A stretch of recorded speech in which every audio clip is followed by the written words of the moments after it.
இன்வெஸ்ட்மெண்ட்லாம் இருக்குது. ஏஞ்சல் இன்வெஸ்ட்மெண்ட்னு சொல்லுவாங்க, வெஞ்சர் கேபிட்டல்னு சொல்லுவாங்க, கவர்மெண்ட் ஃபண்டிங்ஸ் இருக்குது. அதை தவிர்த்து அது கவர்மெண்ட் கிராண்ட்ஸ்ன்னு சொல்லுவாங்க, அது கவர்மெண்ட் கிராண்ட்ஸ் இருக்குது. ரிட்டர்ன் ஆஃப் இன்வெஸ்ட்மெண்ட்டுங்கிறது ஜெனரலாக நம்ம இன்வெஸ்ட் பண்ணோன்னா திரும்ப வர்றது.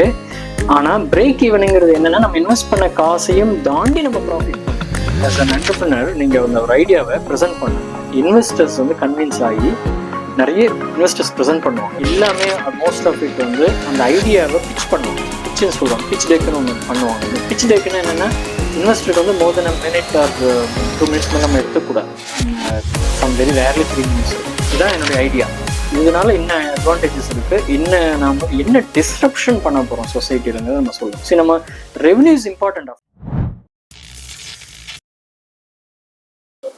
இப்போ நான் ஒரு ஆண்டர்பிரினர் ஆகணும் அப்படின்னு சொல்லிட்டு என்கிட்ட ஒரு ஐடியா இருக்கு அப்படின்னாக்கா, இப்போ நீங்க வந்து என்ன சொன்னீங்க, ஃபர்ஸ்ட்ல வந்து இப்போ வேலை இல்லாதவங்க அப்படின்னு சொல்லிட்டு கவர்மெண்ட் ஜாபுக்கு தான் போகணும்னு, அந்த மாதிரி தான் போகணும்னு இல்லாம நீங்க ஒரு ஆண்டர்பிரினர் ஆகலாம் அப்படின்ற மாதிரி சொன்னீங்க. இப்போ வந்து எனக்கு ஒரு ஐடியா மட்டும்தான் இருக்கு, பட் எனக்கு வந்து அந்த எக்ஸ்பீரியன்ஸ் எல்லாம் எதுவும் இல்லை அப்படின்னாக்கா நான் என்ன கேட்க வரேன்னா, இப்போ நான் வந்து அதுக்கு அந்த எக்ஸ்பீரியன்ஸ் எல்லாம் கெயின் பண்றதுக்கு வந்து ஒரு நிறுவனத்துல வந்து முன்னாடி ஒர்க் பண்ணிட்டு நான் இதெல்லாம் ஸ்டார்ட் பண்றது நல்லதா, இல்ல வந்து ஓகே நான் ஒரு ஃப்ளோலே போறது வந்து கரெக்டா இருக்குமா நான் ஒரு பிசினஸ் ஸ்டார்ட் பண்றதுக்கு அப்படின்னு சொல்லிட்டு நான் கேட்க வரேன். ஓகே, ஸோ இது ஒரு இன்ட்ரெஸ்டிங் கேள்வி. இதுல ஏன் அப்படின்னா, நீங்க எந்த மாதிரியான பிசினஸ் ஸ்டார்ட் பண்ணணும்னு நினைக்கிறீங்களோ அதுக்கு தகுந்த மாதிரி தான் இதை நம்ம பிளான் பண்ண முடியும்.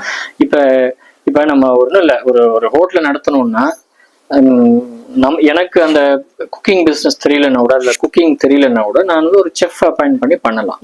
ஆனால் ஃபுட் சேஃப்டி ஸ்டாண்டர்ட்ஸ் தெரிஞ்ச செஃப்பாக இருக்கணும். அதுக்கு சம் ரெகுலேஷன்ஸ்லாம் இருக்குது இல்லையா? அந்த சர்டிஃபைடு பர்சன் இருந்தால் தான் லைசன்ஸே கவர்மெண்ட் கொடுப்பாங்க. இதில் ஏன்னா வந்து ஃபுட் சேஃப்டி எல்லாம் இருக்குது. ஸோ அதனால் நீங்கள் என்ன பண்ணணும்னா, என்னுடைய சஜஷன் என்னென்னா, இது நம்மகிட்ட ஒரு இன்வெஸ்டரா நம்ம பண்ணணும்னா நீங்க எப்படின்னா பண்ணீங்க, நம்மகிட்ட கேஷ் இருக்கு, இன்னொரு எக்ஸ்பர்ட் இருக்காருன்னா நம்ம அவரை அப்பாயிண்ட் பண்ணி நம்ம பண்ணிக்கலாம். ஆனா நம்மளே இறங்கி செய்யணும்னா கண்டிப்பா நீங்க அதை கத்துக்கிட்டு செய்யறது பெட்டர். ஏன்னா அப்ப வந்து உங்களுக்கு வந்து முழு ஈடுபாட்டோட நீங்க செய்வீங்க. அங்க வேலை செய்யறவங்க செய்யக்கூடிய தவறுகள் உங்களுக்கு தெரியும், நீங்க ஈஸியா கரெக்ட் பண்ணலாம். அடுத்தது அதாவது நெளிவு சுழிவுகள் உங்களுக்கு அழகா தெரியும். அதுல டே டு டே ஆப்ரேஷன்ஸ் வந்து ஈஸியா நீங்க மேனேஜ் பண்ணிடலாம். ஏன்னா அப் அண்ட் டவுன் இல்லாம எந்த ஒரு பிசினஸுமே இருக்காது. இந்த டவுன் வரும்போது உங்களால ஈஸியா ஹேண்டில் பண்ண முடியும். நீங்களே அதை அனுபவிச்சு எக்ஸ்பீரியன்ஸ் பண்ணியிருந்தீங்க. ஓகே, ஒரு எக்ஸ்பீரியன்ஸ் கெயின் பண்ணிட்டீங்கன்னா அப்போ அது யூஸ்ஃபுல்லா இருக்கும். ஒரு புதுசா ஒரு இன்னோவேட்டிவ் ப்ராடக்டே பண்றீங்கனாலும், முன் அனுபவமே இல்லைன்னாலும் கொஞ்சம் ரிசர்ச் பண்ணி கொஞ்சம் வந்து ப்ரூஃப் ஆஃப் கான்செப்ட் மாதிரியோ அந்த ப்ரோட்டோடைப்னு சொல்லுவாங்க இல்லையா, அந்த மாதிரி நீங்க ரெடி பண்ணி அதை எக்ஸ்பிளைன் பண்ணி அதை கமர்ஷியலைஸ் பண்ண முடியுமா, இல்லை வந்து அதை கொண்டு போக முடியுமா மக்களுக்குன்னு அப்படி பிளான் பண்ணணும். அதாவது ஒன்று எல்லாரும் பண்ற மாதிரி பண்ணணும்னா நம்ம அனுபவத்துக்கு கெயின் பண்ணி பண்ணணும் ப்ராப்பரா. இல்லை புதுசாக ஒரு இன்னோவேட்டிவ் ஐடியா கம்ப்ளீட்டா டிஃப்ரெண்ட் ஒரு ப்ராடக்ட் நான் தயாரிக்கிறேன் அப்படின்னா அதுக்கு நம்ம வந்து ரெடி பண்ணிக்கிட்டு அது மார்க்கெட் ரிசெப்ஷன் இருக்குமா அந்த ப்ராடக்ட்டுங்கிறது நம்ம பார்த்துக்கணும். அதாவது சொல்ற மாதிரி ப்ரோட்டோடைப் ஒன்று ரெடி பண்ணி அது எப்படி ஃபங்க்ஷனாக இருக்குது, அதுக்கான சர்டிஃபிகேட்ஸ் ஸ்டாண்டர்ட்ஸ் சேஃப்டி இருக்கணும்ல, எதை பண்ணாலும் அதை பயன்படுத்துறவங்களுக்கு சேஃப்டி இருக்கணும் இல்லையா, அதெல்லாம் நம்ம கொஞ்சம் பார்த்துக்கிட்டு நம்ம அதை தனியாக இது பண்ணிக்கலாம். அதுக்கு வந்து நீங்கள் முன் அனுபவம் இருக்கணும்னு அவசியம் இல்லை. அந்த நம்ம தயார் பண்ணக்கூடிய பொருள் தரமாக இருந்தால் அது டைரெக்டாக நீங்கள் முன் அனுபவமே இல்லாமல் நீங்கள் ஆரம்பிச்சிடலாம். எந்த பிஸ்னஸ் வேணும் நீங்கள் ஆரம்பிக்கலாம். அதுக்கு நீங்க இன்வெஸ்ட்மெண்ட்லாம் இருக்கு, ஏஞ்சல் இன்வெஸ்ட்மெண்ட்னு சொல்லுவாங்க, வெஞ்சர் கேபிட்டல் சொல்லுவாங்க, கவர்மெண்ட் ஃபண்டிங்ஸ் இருக்கு. அதை தவிர்த்து அது கவர்மெண்ட் கிராண்ட்ஸ்ன்னு சொல்லுவாங்க, அது கவர்மெண்ட் கிராண்ட்ஸ் இருக்கு. இதை தவிர்த்து நீங்க வந்து சொந்தமா நீங்க வந்து பிரிக் அண்ட் மார்டர் ஸ்டைல் பிசினஸ்ன்னு சொல்லுவோம். இப்போ இதை எதை பண்ணாலும் இப்போ சோல் ப்ராப்பர்ட்டிஷிப் இல்லை பார்ட்னர்ஷிப் இல்லை private limited LLB public limited கிடையாது, ஐ மீன் பப்ளிக் லிமிடெட் நான் இன்னும் அடுத்து சொல்றேன் நான். இந்த மாதிரி எந்த ஒரு தனிப்பட்ட பிசினஸ் பண்றதா இருந்தாலும் நீங்க ஒண்ணு என்ன பண்ணுவீங்க, சொந்த காசை வச்சு நம்மகிட்ட பேக்கப் இருந்து அதை வச்சு இன்வெஸ்ட் பண்ணி பண்ணுவீங்க. இல்லைன்னா நம்ம கோல்டு அப்ளை பண்றது அந்த மாதிரி பண்ணலாம், இல்லை பேங்க் லோன் அப்ளை பண்ணலாம். புரியுது இல்லை? ஸோ அதாவது நம்மள எவ்வளவு ரிட்டர்ன் ஆஃப் இன்வெஸ்ட்மெண்ட் நம்ம பார்க்கணும், எத்தனை வருஷத்துல கொடுக்கணும். நமக்கு ஸ்டார்ட் அப் புதுசா ஸ்டார்ட் பண்றாங்க, நியூ வெஞ்சர் ஸ்டார்ட் பண்ண போறாங்க, அவங்களுக்கு எது பெட்டரா இருக்கும்? சரி, இப்ப இங்க ஒரு சின்ன பாயிண்ட் நான் ஆட் பண்ணணும்னு நினைக்கிறேன். வெளிநாட்டுல என்ன பண்றாங்கன்னு சொல்லிடுறேன். ஏன்னா நான் வெளிநாட்டுல ரொம்ப நாள் இருந்தேன், அதனால சரி அங்கேயும் இதே மாதிரிதான் பண்றாங்க. அதாவது ஒரு சொந்த கடையை வைக்கணும்னா சொந்த காசு வச்சு ஆரம்பிச்சிடுறாங்க. அங்கேயும் வந்து ஏதோ ஒரு மார்ட்கேஜ் பேங்க் லோன் எடுக்கிறாங்க, இல்லை ப்ராப்பர்ட்டி இருந்தால் அகெயின்ஸ்ட் தட் அது வந்து லோன் வாங்கிக்கிறாங்க, அதை வச்சு பிஸ்னஸ் ஆரம்பிக்கிறாங்க. ஆனால் பெரும்பாலான டெக்னாலஜி பிஸ்னஸ்லாம் பார்த்தீங்கன்னா ஒரு ஐடியாவை வந்து அதாவது ஒரு ஆஸ் அன் என்டர்பிரினர் நீங்கள் அந்த ஒரு ஐடியாவை ப்ரெசென்ட் பண்ணுவீங்க. இன்வெஸ்டர்ஸ் வந்து கன்வின்ஸ் ஆகி நிறைய இன்வெஸ்டர்ஸ் ப்ரெசென்ட் பண்ணுவாங்க. இங்கே ஒன்றும் அமேசான் வந்து இவர் அமேசானுடைய ஃபவுண்டர் வந்து ஆமாம் ஜெஃப் பிசோஸ் வந்து கப்புள் ஆஃப் வீக்ஸ் அகோ அவருடைய ஒரு ப்ரெசன்டேஷனை பார்த்தேன் நான். அதே மாதிரி மார்க் ஜக்கர்பர்க் தெரியும் என்ன பண்ணாங்க அப்படின்னு சொல்லி மாதிரி நிறைய மோஸ்ட் ஆஃப் அவங்க மட்டும் இல்லை, பெரிய கம்பெனிஸ் மட்டும் இல்லை, நான் I met lot of people already work with lot of people. So இதெல்லாம் பார்த்தீங்கன்னா எல்லாமே மோஸ்ட் ஆஃப் இட் வந்து அந்த ஐடியாவை பிச் பண்ணுவாங்க. பிச்சுன்னு சொல்லுவாங்க, பிச் டெக்குன்னு ஒன்று பண்ணுவாங்க. அந்த பிச் டெக்குன்னு என்னென்னா இன்வெஸ்டருக்கு வந்து more then a minute or 2 minutes மேலே நம்ம எடுத்துக்கூடாது. சம் வெரி ரேர்லி 3 minutes இருக்கும் ப்ரெசன்டேஷன். ஸோ அதனால அந்த 1 or 2 minutes நம்ம வந்து அந்த இன்வெஸ்டர்ஸ்க்கு வந்து ஒரு ப்ரெசன்டேஷன் அதை ஒரு பிச் டெக்குன்னு சொல்லுவோம், அதை ப்ரிப்பேர் பண்ணி இதான் என்னுடைய ஐடியா, இதனால என்ன அட்வான்டேஜஸ் இருக்கு, நாம என்ன டிஸ்ரப்ஷன் பண்ண போறோம் சொசைட்டிலங்கிறத நம்ம சொல்லுவோம். சரி, நம்ம revenue is important, of course revenue is important, but they will ask. Because ஒரு இன்வெஸ்ட்மெண்ட் கொடுக்குறாங்கன்னா உங்க கம்பெனிக்கு பிசினஸ், இப்போ ஒரு பேங்க்கே லோனு கொடுத்தா திரும்ப வாங்கணும்னு பார்ப்பான்ல பேங்க் லோன். இப்போ நீங்க நம்ம காசே போட்டாலும் நம்ம திரும்ப எடுக்கணும்னு பார்ப்போம் இல்லையா? ஸோ நம்ம எடுக்கிறது வந்து பிரேக் ஈவன், அதாவது ரிட்டர்ன் ஆஃப் இன்வெஸ்ட்மெண்ட்டுங்கிறது ஜெனரலாக நம்ம இன்வெஸ்ட் பண்ணோம்னா திரும்ப வர்றது. ஆனா பிரேக் ஈவனுங்கிறது என்னன்னா நம்ம இன்வெஸ்ட் பண்ண காசையும் தாண்டி நம்ம ப்ராஃபிட் பண்றது. நம்ம இன்வெஸ்ட்மெண்ட் காசெல்லாம் ரிட்டர்ன் எடுத்துட்டு அதையும் தாண்டி நம்ம ப்ராஃபிட் பண்ணோம்னா தட்ஸ் கால்ட் பிரேக் ஈவன். சரியா, பிரேக் ஈவன். அப்புறம் வந்து நீங்க இந்த மாதிரி கண்டிப்பா ஒரு இன்வெஸ்டர் இன்வெஸ்ட் பண்றாங்கன்னா 2 விஷயம். ஒன்று, லாங் டேர்ம்ல இந்த கம்பெனி வந்து பப்ளிக் லிமிடெட் ஆகும். அப்படின்னா பப்ளிக் லிமிடெட் ஆகும்போது என்ன ஆகும், நான் பப்ளிக் லிமிடெட் அப்புறம் சொல்றேன் உங்களுக்கு சொன்னேன் இல்லையா? அப்போ அந்த பப்ளிக் லிமிடெட் ஆகும்போது என்ன ஆகும், ஒரு பிரைவேட் லிமிடெட், இப்போ நம்ம ஒரு 5 பேர் 4 பேர் சேர்ந்து ஒரு கம்பெனி ஆரம்பிச்சிருக்கோம் வச்சுக்கோங்க. இப்போ நமக்கு ஷேர் ஹோல்டிங், இப்போ எனக்கு ஒரு 30% இருக்கு, 33%, 54% இருக்கு, உங்களுக்கு ஒரு 20%, எல்லா ஆளுக்கும் இருக்குன்னு வச்சுக்கோங்க. கம்பெனியில ஒரு 5-6% பண்ணிருக்கோம். இது பப்ளிக் லிமிடெட் ஆகும்போது என்ன ஆகும், இது கம்பெனியோட வேல்யூவேஷன் ஒன்று செய்வாங்க. வேல்யூவேஷன் பண்ணி 10 million ஷேர்ஸ், அதாவது 1 crore, 10 million 1 crore ஷேர்ஸ், இல்லை 100 கோடி ஷேர்ஸ், புரியல டேம்பர் வந்து புரியல, அந்த மாதிரி வந்து கொடுப்பாங்க. 100 கோடி வந்து 1 billion ஷேர்ஸ். நான் சும்மா ஸ்பெகுலேட்டிவ் சொல்லிட்டு இருக்கேன், நம்பர் ஆஃப் ஷேர்ஸ். ஸோ உங்க கம்பெனியோட வேல்யூவேஷன் ஒன்று பண்ணுவாங்க. ஒரு ஷேர் வந்து இவ்வளோ ப்ரைஸ்ன்னு ஃபிக்ஸ் பண்ணுவாங்க. இந்த வேல்யூவேட்டர்ஸ் தேர்ட் பார்ட்டி கம்பெனிஸ் இருக்கும், அந்த அவங்க வந்து வேல்யூவேட் பண்ணுவாங்க. They will assist you based on உங்க கம்பெனியோட ரெவன்யூ என்ன, எத்தனை கஸ்டமர்ஸ் இருக்காங்க, ஃப்ரீ கஸ்டமர்ஸ் எவ்வளோ, பெய்டு கஸ்டமர்ஸ்க்கு எவ்வளோ, இப்போ இதில் எவ்வளோ கம்பெனி வந்து ப்ராஃபிட் பண்ணிட்டு இருக்கு, இது எல்லாத்தையும் வேல்யூ பண்ணி எவ்வளோ எம்ப்ளாயிஸ் இருக்காங்க, எவ்வளோ மந்த்லி ஆப்ரேஷனல் காஸ்ட் இருக்கு, அசட்ஸ் இருக்கு, ஃபிக்ஸ்ட் அசட்ஸ் அண்ட் மூவபிள் அசட்ஸ்னா பேங்க் அக்கௌண்ட்ல எவ்வளோ பேலன்ஸ் இருக்கு ப்ளஸ் அசட்ஸ், இதெல்லாம் பேஸ் பண்ணி ஒரு வேல்யூவேஷன் பண்ணுவாங்க கம்பெனி. சரியா, அந்த வேல்யூவேஷன் பேசிஸ்ல பப்ளிக்கா போகும்போது மார்க்கெட்ல சொல்லுவாங்க. அப்போ வந்து பப்ளிக் லிஸ்டிங்னு சொல்லுவாங்க, இந்த ஷேர் மார்க்கெட் லிஸ்டிங்னு சொல்லுவாங்க. இப்போ பார்த்தீங்கன்னா நாஸ்டாக் அப்படின்னு இருக்கு. அப்புறம் வந்து இப்போ இந்த பாம்பே ஸ்டாக் எக்ஸ்சேஞ்சஸ் இருக்கு, இப்போ டெல்லியில ஒரு ஸ்டாக் எக்ஸ்சேஞ்ச் இருக்கு, புரியுதுல்ல? ஸோ இந்த ஸ்டாக் எக்ஸ்சேஞ்சஸ் எல்லாத்துலேயுமே வந்து டிஸ்பிளே லிஸ்டிங் பண்ணுறது கவர்மெண்டோட ரெகுலேட்டரி அப்ரூவல் வாங்கணும். அந்த எக்ஸ்சேஞ்ச் ரெகுலேட்டர்ஸ் இருப்பாங்க, அந்த எக்ஸ்சேஞ்ச் கவர்மெண்ட் ரெகுலேட்டரி அத்தாரிட்டிஸ்க்கு சப்மிட் பண்ணி இந்த நம்ம கம்பெனி ஒரு பிரைவேட் கம்பெனி, இது பிரைவேட் லிமிடெட் கம்பெனி, நீங்கள் ப்ரொப்ரைட்டர்ஷிப்போ பார்ட்னர்ஷிப்போ வந்து நீங்கள் உடனே பப்ளிக் லிமிட் போக முடியாது. ஆனால் பிரைவேட் லிமிடெடாக இருந்தால் ஈஸியாக பப்ளிக் லிமிடெடாக நீங்கள் ஆகலாம்.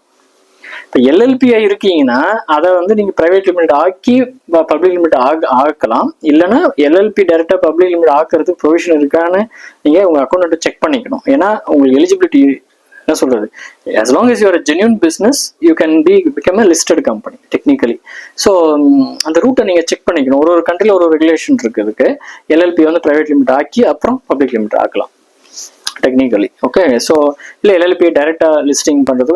நடுவில் வந்து எஸ்எம்இ லிஸ்டிங்னு தனியாக ஒன்று இருக்கு. அந்த லிஸ்டிங் வந்து மிடில் லெவலில் இருக்கக்கூடிய கம்பெனிஸ், அதாவது ஸ்மால் அண்ட் மீடியம் என்டர்பிரைஸ் லிஸ்டிங்க்கு அது தனியாக ஒரு ஃபண்ட் ரைசிங்க்கு, அது ப்ரைவேட் ஈக்விட்டியை நம்ம ரைஸ் பண்ணலாம், புரியுதுல்ல? ஸோ அது ப்ரைவேட் ஈக்விட்டிங்கிறது என்னன்னா, இப்போ நம்ம 4-5 பேர் மட்டும் பார்ட்னர்ஸ் இல்லாமல் இன்னொரு 2 பேரை நம்ம கூட சேர்த்து அவங்க மூலமா நம்ம ப்ரைவேட் ஈக்விட்டி கொடுத்துக்கலாம். ஆனால் பப்ளிக் லிமிடெட்னா யார் வேணா அந்த ஷேர் வாங்கலாம். நீங்க நம்மோட போய் வாங்கலாம். இப்போ நீங்க ஷேர் மார்க்கெட்ல இன்வெஸ்ட் பண்றாங்க சொல்லி தினேஷோட இன்வெஸ்ட் பண்ணிட்டு இருந்தா நினைக்கிறேன் இல்லையா? நீங்க உங்க ஃப்ரெண்ட்ஸ் எல்லாம் பண்ணிட்டு இருந்தீங்க ஆக்டிவா. ஸோ ஷேர் மார்க்கெட்ல யார் வருவாங்கன்னா அந்த பப்ளிக் லிமிடெட் கம்பெனிஸ். இப்போ என்ன ஆகுது, அந்த கம்பெனியை பொதுமக்கள் கூட ஓன் பண்றாங்க. அப்படின்னு அர்த்தம். இப்ப இருக்கிற டைரக்டர்ஸ், ஷேர் ஹோல்டர்ஸ் அவங்களாம் என்ன சார்? அவங்க கண்டினியூ ஆவாங்க. என்ன அந்த கம்பெனிக்கு ஷேர்ஸ் அதிகமாயிட்டே போகும். ஆமா, இது என்னன்னா டிஃப்ரெண்ட் கிளாஸ்ன்னு சொல்லுவாங்க. கிளாஸ் ஆஃப் ஷேர்ஸ், அதாவது class of shares and class, அதாவது கம்பெனிக்கு ரூல்ஸ் இருக்கும், கிளாஸ்ன்னு சொல்லுவாங்க. சிஎல்ஏஎஸ் ரூல் இருக்கும், டிஃப்ரெண்ட் கிளாஸ் இருக்கும். அதே மாதிரி கிளாஸ் ஆஃப் ஷேர்ஸ் இருக்கும், சிஎல்ஏஎஸ்ன்னு சொல்லுவாங்க, கிளாஸ் ஆஃப் ஷேர்ஸ். இப்போ அதாவது ஃபர்ஸ்ட் டைப் ஆஃப் ஷேர்ஸ் வந்து ஒரு இப்போ ஸ்டார்ட் பண்ணும்போது ஒரு யூனிட் வந்து ஒரு 100 ரூபாய் அப்படின்னு இல்லை 10 ரூபாய் அப்படின்னு நம்ம கம்பெனி ஸ்டார்ட் பண்றோம்னு வச்சுக்கோங்க. ஒரு சாதா பிரைவேட் லிமிட்டடா நம்ம பாக்குறோம். அதாவது 15 லட்சம் ஷேர்ஸ் இருக்கு. பெய்டு அப் கேபிட்டல்னு சொல்லுவாங்க, இல்லை நான் பெய்டு கேபிட்டல்னு சொல்லுவாங்க. 15 ரூபாய் இது வந்து ஸ்டார்டிங். இது நீங்க அக்கௌண்டன்ட்டோட டிஸ்கஸ் பண்ணீங்கன்னா டீட்டெயிலாக அவங்க சொல்லுவாங்க. பட் நான் உங்களுக்கு ப்ரீஃப் ஹிண்ட் கொடுக்குறேன். இப்போ இந்த கேபிட்டல் வந்து என்ன ஆகும்னா, பப்ளிக் லிமிடெட் ஆகும்போது நம்ம இந்த ஃபவுண்டர்ஸ் இருக்காங்களா, ஃபவுண்டர்ஸ் இந்த போர்டு இருக்கு இல்லையா, அந்த மெயின் ஷேர் ஹோல்டர்ஸ் இருக்காங்களா, இவங்களுடைய ஷேர்ஸ் வந்து வேற ஒரு டைப் ஆஃப் கிளாஸா இருக்கும். அது பப்ளிக் கொடுக்குற ஷேர்ஸ் வந்து அனதர் டைப் ஆஃப் ஷேர்ஸ். இதை தவிர்த்து எம்ப்ளாயி ஸ்டாக் ஆப்ஷன்ஸ் ஒன்று, ESOPs சொல்லுவாங்க. ஆக்சுவலா அந்த கம்பெனி வந்து முன்னாடி டிக்ளேர் பண்றோம், இவ்வளவு ஷேர்ஸ் தான் நாங்க தர போறோம் டிக்ளேர் பண்ணுவோம். ஆமா, அந்த இது வந்து ரெகுலேட்டரி அத்தாரிட்டி வந்து அக்செப்ட் பண்ணணும். அது கொஞ்சம் ரீசனபிளா இருக்கணும். ஓவர் வேல்யூவேஷன்லாம் இல்லாம கரெக்டான வேல்யூவேஷன் இருக்கணும். நான் இவ்வளவுதான் பப்ளிக்கு போறோம். அதுக்குன்னு ரெகுலேட்டரி போர்டில் இருக்கிறவங்க, அந்த எக்ஸ்சேஞ்ச் அத்தாரிட்டிஸ் இருப்பாங்க இல்லையா, ஸ்டாக் எக்ஸ்சேஞ்ச் அத்தாரிட்டிஸ், அவங்களும் அதை அப்ரூவ் பண்ணணும். தேர்ட் பார்ட்டி ஏஜென்சிஸ் இருக்கு அதுக்கான வேல்யூவேஷன் பண்றவங்க, who can help the company to valuate. அவங்க மூலமா டிஸ்கஸ் பண்ணி இவ்வளோ நம்பர் ஆஃப் யூனிட்ஸ், ஒரு யூனிட் வந்து நாங்க 20 ரூபாய்க்கு கொடுக்க போறோம் ஒரு ஸ்டாக். இது வந்து நாளைக்கு 200 ரூபாய் இல்லை 2000 ரூபாய் எல்லாம் உடனே வாங்கிக்கோங்கன்னு சொல்லி நீங்க இதை வந்து லிஸ்டிங் பண்ணுவாங்க. புரியுதுல்ல? ஐபிஓ மெத்தட்ல. ஆமா, இனிஷியல் பப்ளிக் ஆஃபர், இது ஐபிஓன்னு சொல்லுவாங்க. நிறைய ஐபிஓஸ் வருது. சில டைம்ஸ் வந்து ஐபிஓ அதிகமா இருக்கும், கொஞ்ச நாள் கழிச்சு குறைஞ்சிருக்கும். இந்த மாதிரிலாம் நான் பார்த்துருக்கேன். ஹைப் பண்ணி சில கம்பெனிஸும் பண்ணி பார்த்துருக்கோம். அது கொஞ்சம் கேர்ஃபுல்லாக நம்ம எவாலுவேட் பண்ணவே தெரிஞ்சிடும் அந்த கம்பெனியோட ஒர்த். ஓகே, ஸோ இப்போ இந்த பிரைவேட் கம்பெனிஸ்ல வந்து பிரைவேட் ஈக்விட்டி வரும்போது மற்றவங்களுடைய ஷேர் டைல்யூட் ஆகும், கம்மியாகும். இப்போ இது வந்து ஷேர்ஸ் விற்கிறது, இவங்களுக்கு வந்து அதை வந்து இப்போ பப்ளிக் ஷேர்ஸ் ஈக்குவலண்டா எவ்வளோ இது ஒரு யூனிட்டுங்கிறதும் கன்வெர்ட் பண்ணியும் அந்த வேல்யூவேஷனும் இருக்கு. இப்போ நான் வந்து if I have like 1 million shares in my கம்பெனின்னு வச்சுக்கோங்க ஒரு எக்ஸாம்பிளுக்கு. ஸோ அப்போ அந்த 1 மில்லியன் நான் விற்கிறேன் அப்படின்னா I can sell those shares. இப்போ நான் இப்போ ideally when we are going public, even for private equity ஷேருக்கு கூட எவ்வளோ ஈக்குவலண்ட் பப்ளிக் ஷேர்ஸுங்கிறத அந்த யூனிட்ஸ் எல்லாம் அதை இது பண்ணிப்பாங்க. இதெல்லாம் அக்கௌண்டிங் திங்ஸ். நீங்க ஸ்பெஷலைஸ்டு அக்கௌண்டிங் பீப்புள் இருப்பாங்க, கம்பெனி அக்கௌண்ட்ஸ் தெரிஞ்சவங்கள நீங்க பேசுனீங்கன்னா அவங்க they can clarify to you on this things. Okay, so இப்போ இதுல வந்து பாத்தீங்கன்னா பப்ளிக் லிமிட் போறது அட்வான்டேஜ் என்னன்னா, தொடர்ந்து அந்த கம்பெனில ரன் ஆகும். பிரைவேட் லிமிட்டடே வந்து நம்ம டைமுக்கு அப்புறம் நம்ம ஜென்ரேஷன், எனக்கு அப்புறம் என் பசங்க அந்த ஷேர்ஸ் எடுத்துக்கலாம். அந்த பொசிஷனை எடுத்துக்கணுமானா yes, they can take it, because private board தானே இருக்கும். போர்ட் ஆஃப் டைரக்டர்ஸ் இருப்பாங்க, அதே மாதிரி சேர்மன் இருப்பாங்க, போர்ட் சேர்மன் இருப்பாங்க, அந்த ஃபவுண்டர் சிஇஓன்னு சொல்லுவாங்களே, அந்த மாதிரி ஒரு போர்டில் பிரைவேட் கம்பெனியா இருக்கும்போது டிசிஷன்ஸ் ஆர் ஈஸி, கிளியரா இருக்கும். அந்த ஷேர்ஸ் டாமினேட் பண்ணி நிறைய வச்சிருக்காங்களோ அவங்க, ஆமா, அவங்க they can nominate the other person. இன்னும் சொல்ல போனா அவங்க அந்த போர்டுல பொசிஷன் எடுத்துப்பாங்க. கம்பெனில பார்ட்டிசிபேட் பண்ணணுமா இல்லையாங்கிறது அந்த போர்டு டிசைட் பண்ணும்.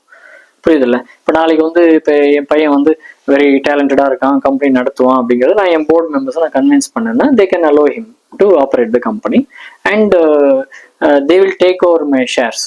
இன்கேஸ் வந்து தேர் இன்ட்ரெஸ்ட் இஸ் டிஃப்ரெண்ட் வச்சுக்கோங்க, இந்த மாதிரி கம்பெனி நடத்த அவங்க விரும்பல, வேற ஏதோ ஒன்று ஃபீல்டுக்கு போகணும்னு நினைக்கிறாங்கன்னா அந்த ஃபைனான்சியல் பெனிஃபிட், அந்த ஸ்டேக் அவங்களுக்கு போகும். But they may not need to be they can be on the board, but they don't need to be officially இருக்கணும் அந்த கம்பெனில அவசியம் இல்லை. They will be just one of the investors in the company. They will be sitting outside somewhere else in some other business. புரியுதுல நான் சொல்றேன்? இப்போ இந்த பிசினஸ் மட்டும் வேற யாரும் நடத்திட்டு போவாங்க, but still they will own the shares. அது வந்து அந்த போர்டை டிசைட் பண்ணிக்கும். அதாவது பப்ளிக் லிமிடெட் கம்பெனி கூட இதே ரூல் தான். ஆனா என்னன்னா அந்த கம்பெனின்னு வந்துட்டாவே பிரைவேட் லிமிடெட்ல இரெகுலரிட்டிஸ் நடந்தாலும் பப்ளிக் லிமிடெட், அதாவது பிரைவேட் லிமிடெட் இல்லை இரெகுலரிட்டிஸ் நடந்தா government can enter into it and mitigate it to some extent. இது பிரைவேட் கம்பெனிகள் அதிகமா அதில் போய் இன்வால்வ் ஆக மாட்டாங்க. கவர்மெண்ட் வந்து unless there is a big mal practice நடந்தா மட்டும்தான் இன்வால்வ் ஆவாங்க. ஏதோ some fraudulent activity, money laundering, அந்த மாதிரி ரெகுலேட்டரி இஷ்யூஸ்க்கு என்டர் ஆவாங்க. பட் ஆனா வந்து பப்ளிக் லிமிட்னு சொல்லும்போது everything has to be declared to the public. இப்போ இந்த கம்பெனியில வந்து இந்த மாதிரி ஒரு ஃபவுண்டர் வந்து இவ்வளோ ஷேர்ஸ் வித்தாலும் அந்த ஸ்டாக் எக்ஸ்சேஞ்சுக்கு அவங்க டிக்ளேர் பண்ணணும். ஸ்டாக் எக்ஸ்சேஞ்சுக்கு they have to declare that thing. அதே மாதிரி ஒரு டெசிஷன் நடந்தாலும் ஒரு லீகல் இஷ்யூஸ் எல்லாத்தையும் they have to publicly declare. ஏன்னா இது வந்து டிரான்ஸ்பரன்சி புரியுது. அதாவது உள்ள கம்பெனிக்குள்ள நடக்கிறத வச்சுக்கிட்டு ஃபியூச்சரை எதிர்பார்த்து ஸ்டாக்ஸை சேல் பண்ணி மணி மேக் பண்ணுவாங்க. இந்த மாதிரி ஃப்ராட்ஸ் பண்றாங்கன்னு சொல்லிட்டு ரொம்ப டிரான்ஸ்பரண்டா இருக்கணும். அதே நேரத்துல கிளியரா எல்லாமே எந்த ஒரு இரெகுலரிட்டிஸும் இருக்கக்கூடாது.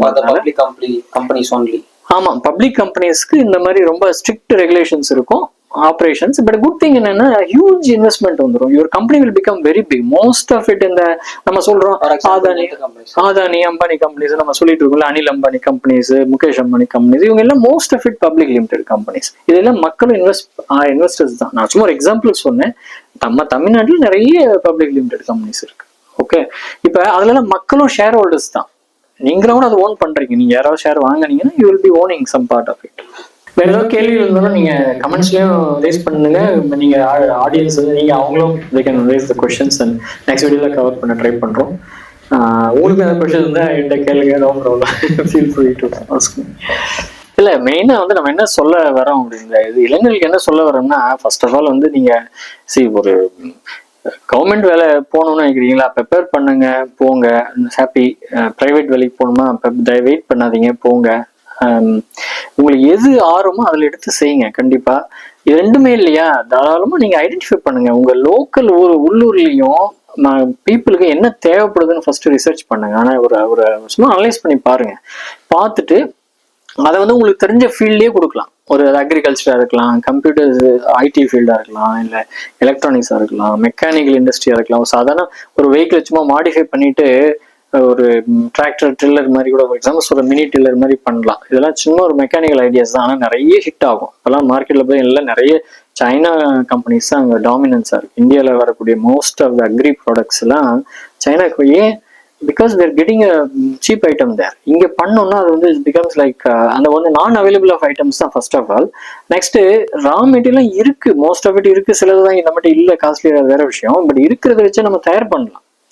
நிறைய என்டர்பிரினர்ஸ் வந்து நீங்க அதெல்லாம் பண்ணீங்கன்னா அப்ப வந்து மார்க்கெட்ல அது நம்ம இன்டர்னல் கண்ட்ரிக்குள்ளேயே நம்ம வந்து சுயசார்பா நம்ம எடுக்கலாம். நம்ம தேசம் நிறைய இம்போர்ட் பண்றோம். இம்போர்ட்ஸை நம்ம அவாய்ட் பண்ணலாம். ஓகே சார், எக்கானமிக் யூஸ்ஃபுல்லா இருக்கும் நமக்கு. நீங்க அட் எண்ட் ஆஃப் வாழ்வாதாரம் இல்லையா. ஆனா என்னன்னா இதுல ஒரு முக்கியமான விஷயம் என்ன, பேரண்ட்ஸ், சொசைட்டி இது கூட ஒரு இன்ஃப்ளூயன்ஸ் பண்றாங்க இந்த விஷயங்கள் எல்லாம். நான் சொல்ல வர்றது என்னன்னா, நம்ம எல்லாம் என்கரேஜ் பண்ணுங்க, தாராளமா என்கரேஜ் பண்ணுங்க. அதை பண்ணட்டும், பேரண்ட்ஸ் கூட என்கரேஜ் பண்ணணும் பசங்களை பண்றதுக்கு. ரொம்ப கரெக்டா நேரோவா போயிட்டு ஃபைனான்சியலா போய் ப்ரெஷர் கொடுக்கணும் அப்படின்னீங்கன்னா போய் வேலைக்கு தான் போயாகணும். அந்த வேலை கிடைக்கலன்னா நிறைய டிப்ரெஷன் நிறைய பேர் இருக்காங்க, நம்ம பாக்குறோம். நிறைய பேர் கஷ்டத்துல இருக்காங்க, நிறைய பேர் லோன்ல இருக்காங்க. ஸோ அதெல்லாம் இந்த மாதிரி சொந்த தொழில் பண்ணீங்கன்னா ஃப்ரீடமா இருக்கலாம். நான் இன்னைக்கு முன்னாடி இந்த கான்வர்சேஷன் ரெக்கார்டிங் முன்னாடி ஒரு கான்வர்சேஷன் ஜாலியா பேசிட்டு சொன்னேன் உங்களுக்கு, யூ வில் கெட் ஃப்ரீடம். இந்த சொந்த தொழில் பண்றதுல உங்களுக்கு எப்ப வேணா போய் தூங்கலாம். நீங்க வீட்டு வேலை செய்ய முடியுமா, 9 to 5 இல்ல அந்த ஷிஃப்ட்ல பண்ண முடியுமா, உங்களை லீவ் போடணும், பதில் சொல்லணும், புரியல. நீங்களே ராஜா, நீங்களே மந்திரி மாதிரி நீங்களே உங்களுக்கு நீங்க can decide your own things if you are doing business. இதுல செல்ஃப் எம்ப்ளாய்டுன்னு ஒரு இது இருக்கு. இப்போ இந்த ஊபர் டிரைவர்ஸ்லாம் இருக்காங்களா, ஊபர் டிரைவர், ஓலா டிரைவர்ஸ்லாம் வந்து செல்ஃப் எம்ப்ளாய்டுன்னு நம்ம சொல்றோம். எப்போ வேணா அவங்க போய் ஸ்டாப் பண்ணிட்டு they can go and sleep and then come back and then I'm அவைலபிள்னு சொல்லிட்டு ட்ரிப் வந்து எடுக்கலாம். புரியுது, அது கூட பண்ணலாம். ஸோ செல்ஃப் எம்ப்ளாய்டுக்கும் என்டர்பிரினர்ஸ்க்கும் கொஞ்சம் நீங்க சொன்ன மாதிரி ஒரு ப்ராப்பரான கம்பெனி ஸ்ட்ரக்சர்ஸ்ல செய்யும்போது அதை வந்து நம்ம ஒரு கம்பெனி நம்ம எம்ப்ளாய்டு அப்படின்னு சொல்றோம். இந்த மாதிரி சோல் ப்ராப்பர்ட்டிஷிப் அந்த மாதிரி பார்ட்னர்ஷிப், அந்த மாதிரி மெயினாக சோல் ப்ராப்பர்ட்டி செய்யும்போது நம்ம செல்ஃப் எம்ப்ளாய்டுன்னு சொல்லிக்கலாம். Technically we're employed ourselves technically. புரியுதுங்களா, ஒரு ஸ்மால் பிசினஸ் மாதிரி அது செல்ஃப் எம்ப்ளாய்டு அப்படின்னா. சரியா, உங்க ஸ்டேட்டஸ் அக்கௌண்டிங்ல ஸ்டேட்டஸ் மாறும். நீங்க அதே மாதிரி அக்கௌண்ட்ஸ் ஃபைலிங்லாம் பண்ணும்போது அந்த ஸ்டேட்டஸ் யூஸ்ஃபுல்லாக இருக்கும். ரொம்ப நன்றி எல்லாருக்கும் பொறுமையா கேட்டதுக்கு. இது உங்களுக்கு ரொம்ப நன்றி, நீங்க நிறைய கேள்விகள் அருமையா கேட்டீங்க. Is a fresh young gentleman and but is very talented guy. All the best for bright future. Okay, good. Okay and thank you for you too. And Thank you, sis. நீங்க ஒரு கேள்வி கேட்டு நான் நிறைய ஆன்சர் பண்ணிட்டேன், அதனால எங்க மற்ற கேள்விகள் அதுலயே அடங்கிருச்சுன்னு நினைக்கிறேன். But if you have any questions நீங்க கேட்கலாம் any time. Okay, thank you. Okay, ரொம்ப நன்றி.